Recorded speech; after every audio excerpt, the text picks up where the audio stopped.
Oke, assalamualaikum warahmatullahi wabarakatuh. Apa kabar semuanya? Semoga selalu dalam keadaan sehat walafiat. Amin amin ya rabbal alamin.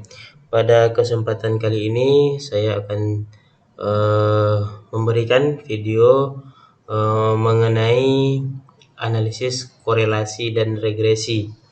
Ini adalah salah satu materi kita di statistika dan probabilitas. Mari kita ikuti bersama. Kita mulai dari analisis korelasi. Korelasi itu adalah analisis tentang hubungan suatu variabel independen atau variabel bebas dengan variabel lainnya atau variabel terikatnya. Oke. Korelasi itu bisa dibedakan menjadi dua, ya. Kalau yang arah positif satu, korelasi yang negatif satu. Korelasi positif itu artinya dia searah. Maksudnya di sini variabel independen yang mengalami peningkatan, maka variabel dependennya akan juga mengalami peningkatan. Sebaliknya, jika variabel independen mengalami penurunan, maka mengakibatkan juga variabel dependennya akan juga mengalami penurunan. Oke. Selanjutnya ada korelasi negatif. Ini artinya kebalikannya. Nah, artinya jika variabel independennya naik, variabel dependennya akan turun. Ataupun sebaliknya, jika variabel independennya turun, mengakibatkan variabel dependennya akan naik. Oke, kita lanjut lagi. Nah, apa sih tujuan kita melakukan analisis korelasi itu? Kita akan melihat ada tidaknya hubungan dari dua variabel, variabel bebasnya dan variabel terikatnya. Hubungan tersebut nanti kita lihat apakah bernilai positif atau bernilai negatif. Jika positif, maka nilainya itu antara 0 sampai 1. Jika negatif, antara 0 sampai negatif 1. Koefisien korelasi itu bernilai positif, artinya searah. Ini tidak yang saya jelaskan tadi. Jika X-nya naik, maka Y juga akan ikut naik, dan sebaliknya. Ada beberapa rumus korelasi yang sering dipakai, ya, yang biasa digunakan. Salah satunya adalah rumus produk momen dari person. Dengan syaratnya tadi adalah datanya interval atau rasio. Bila ordinal, maka sebaiknya gunakan rumus dari Spearman ataupun Kendall atau non parametrik, ya. Ini setelah nanti ini kalau kita menghitung berapa nilai koefisien korelasinya dari R-nya, kalau kita pakai person nanti berapa R-nya? R yang berada pada 0 sampai 0,19 atau 199 itu hubungannya sangat rendah. Mulai dari 2 sampai 3,39, 0,2 sampai 0,39 rendah, 0,4 sampai 0,59 itu sedang, 0,6 sampai 0,79 itu kuat, dan lebih daripada itu nilainya sangat, hubungan yang terjadi adalah sangat kuat. Seperti apa nanti aplikasinya? Kita boleh menggunakan yang gampang dulu, kita pakai Excel, ya. Kita lihat. Nah, di sini ada contoh soal, yaitu kita disuruh melihat apakah ada hubungan antara produk, jenis produk yang dibuat dengan jumlah penjualannya. Kita lihat di sini. Ini ada 10 ya. Kita dilihat ada hubungannya tidak antara produk dan penjualan. Kita lihat dulu pakai rumus momen persennya. Ini dia ya, rumus momen persen. Dan selanjutnya lagi kita copy saja data tadi ya, boleh kita copy tabelnya sekaligus. Nah, kita langsung jadi kita tahu apa saja yang kita butuhkan. Nah, ini dia. Anggap produk adalah X-nya dan penjualan adalah Y-nya. Maka kita perlu di sini X kali Y. Maka kita buat perkaliannya ya. Nah, ini produk ini kita sebut adalah X. Penjualan itu kita sebut adalah Y. Nah, kita lihat. Nah, maka X kali Y-nya kita lagi cari. XY. Nah,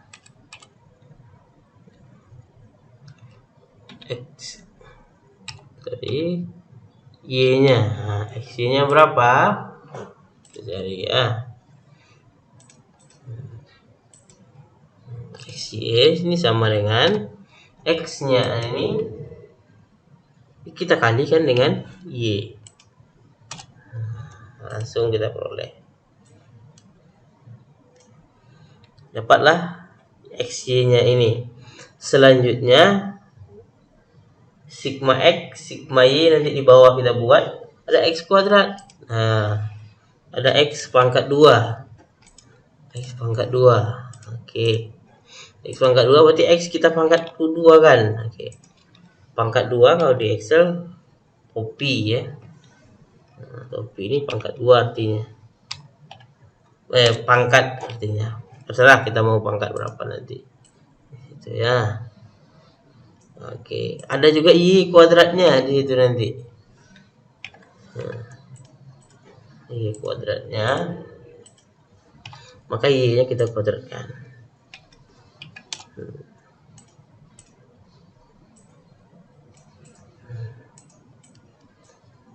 Kita lanjut.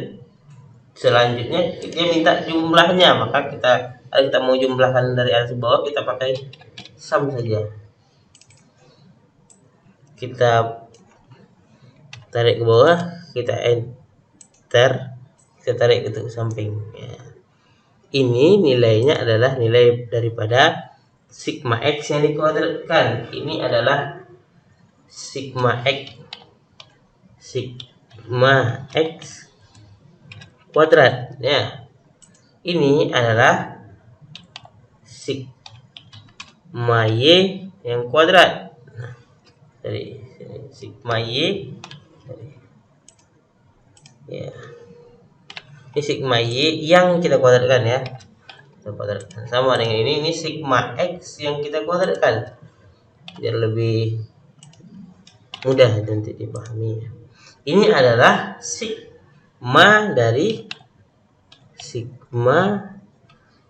XY.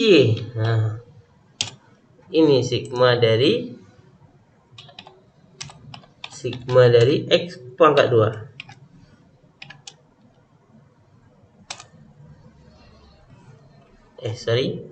Ini adalah sigma X. Oke, sigma X. Oke, ini sigma Y. Tadi. Nanti baru kita kuadratkan. Nah,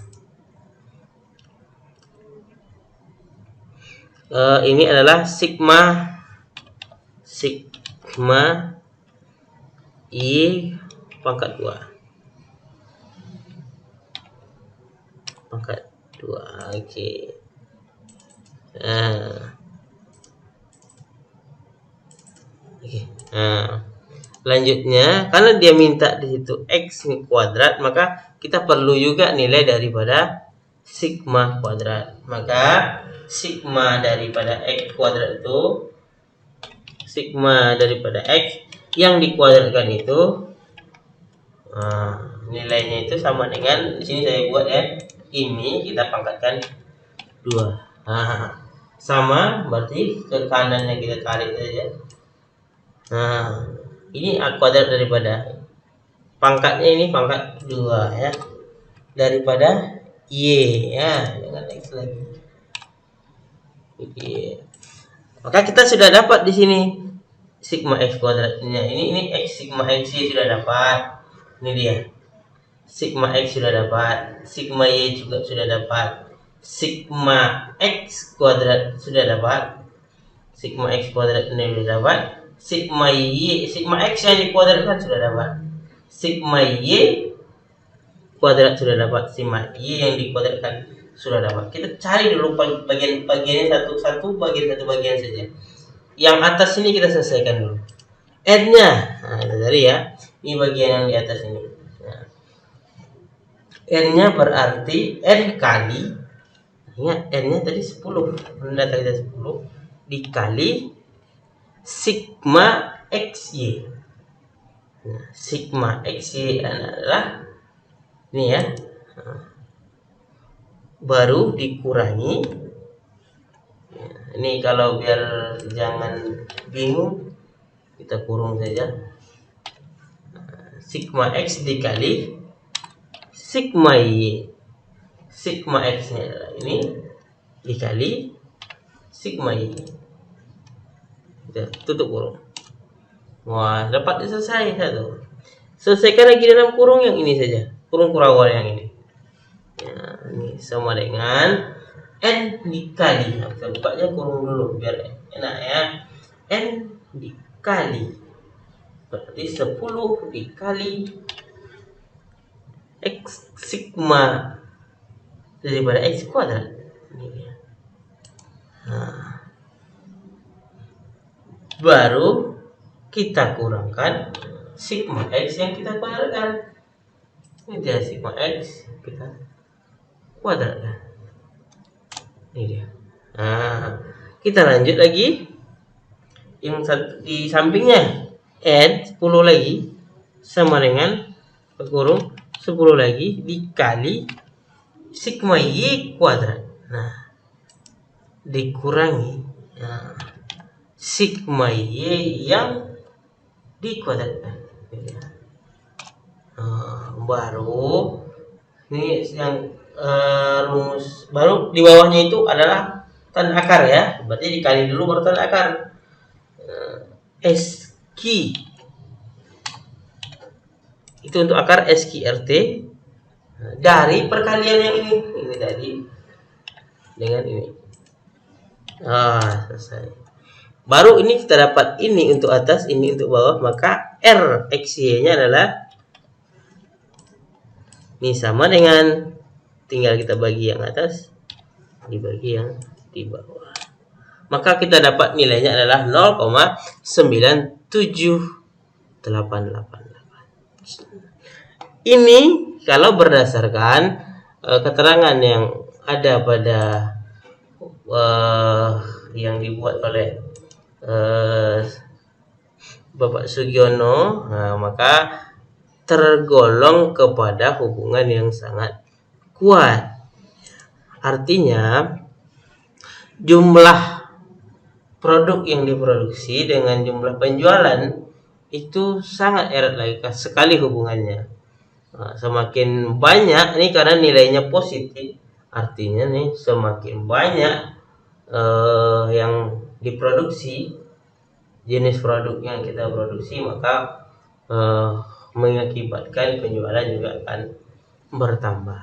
Nah, ini salah satu cara dari menentukan apakah ada hubungan antara produk dengan penjualan. Oke. Selanjutnya kita akan cari, kalau ada hubungan seperti ini, kita akan masuk ke regresinya. Nah, saya akan coba ini ya, metode kuadrat terkecilnya untuk menentukan koefisien daripada model yang kita buat itu. Nah, kita bawa lagi ke sini ya. Terlihat. Nah, ini dia. Kira-kira dari yang kita perlukan itu, ingat tadi ya bentuknya ya, jangan lupa bentuk hasil akhirnya adalah Y sama dengan A plus BX. A plus BX. Nah, A-nya dulu kita cari berapa. Nah, A-nya yang penting kita cari dulu berapa.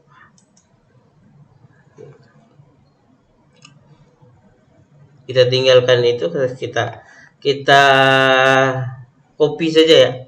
Saya mau copy slide ini saja biar jangan terganggu kita hapus ya. Oke. Nah, oke. Kita sudah pindah, saya hapus lagi ini. Nah, kita yang butuh saja di sini ya.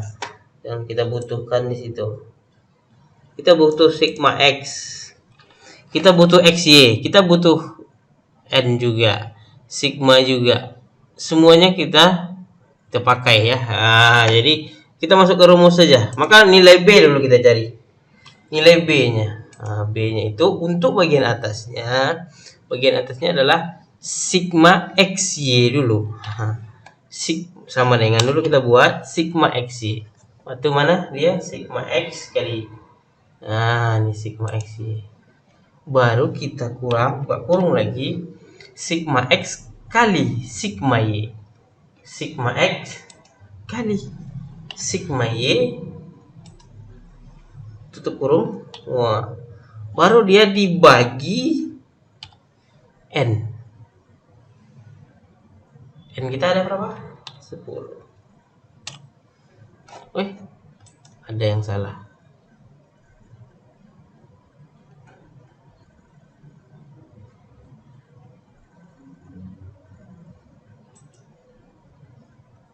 Oh sorry ya, sigma X XY ini dia sigma XY dikurangi sigma D nya. Oh sorry D nya salah ya. Oh ini dia. Itu dia bagian atasnya ya. Untuk yang bawahnya ini sama dengan sigma X kuadrat. Nah, ingat ya, sigma X kuadrat. Nah, ini dia berarti sigma X kuadrat dikurang sigma X yang dikuadratkan. Nah, sigma X yang dikuadratkan dibagi N 10. Wah, itu kita dapat. Maka kita dapatlah nilai B-nya itu sama dengan di atas dibagi yang di bawah. Nah, 0,987323. Nah, A-nya lagi mau kita cari. A-nya itu yang di atas dulu kita selesaikan. A-nya yang di atas dulu kita selesaikan. Sigma X kali sigma Y.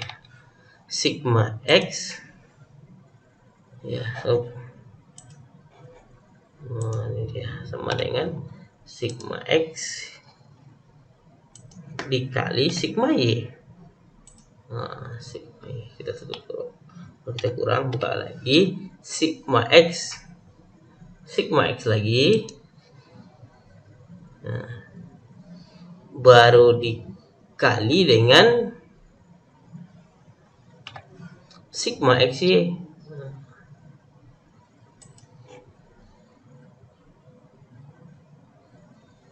Oke.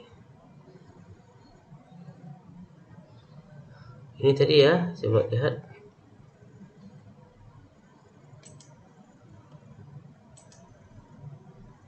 Sorry, ini salah ya. Ya, dia sigma Y. Betul. Sigma Y sigma y-nya adalah ini. Oke.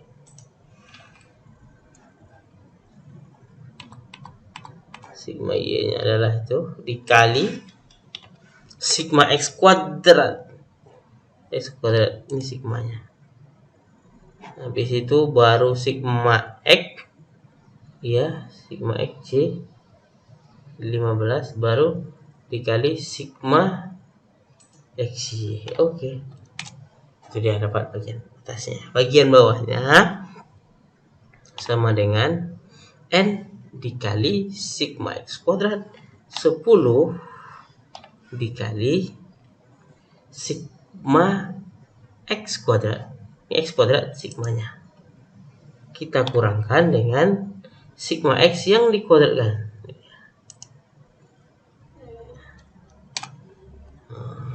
Ya, maka nilai B-nya adalah dibagi ini. Oke.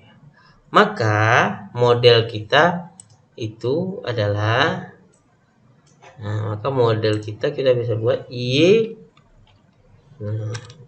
Y sama dengan 9,3786 ditambah 0,987323x. Itulah model yang bisa kita dapatkan. Nah, ini dia model yang kita dapatkan. Cukup sekian, lebih dan kurang mohon maaf. Assalamualaikum warahmatullahi wabarakatuh.